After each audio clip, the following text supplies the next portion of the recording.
Se ne parlava da decenni, ora finalmente l'inizio dei lavori, un'arteria strategica per la viabilità e l'economia di tutto il nord-est Italia.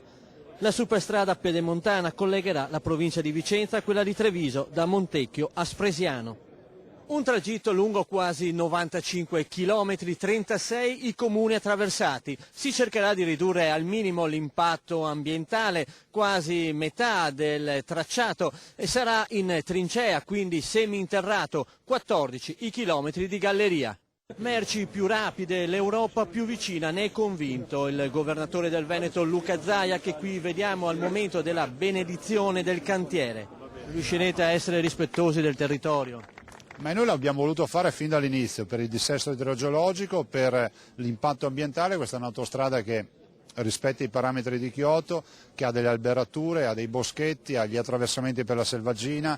Direi che ci sono tutte le componenti per dire che questa autostrada è un'autostrada di terza generazione, se così si può dire. Finanza di progetto, così viene chiamata. L'opera è pubblica, ma i principali investitori sono privati. Oltre 2 miliardi di euro il costo dell'operazione, 5.000 le persone impiegate. Entro 6 anni i lavori saranno ultimati.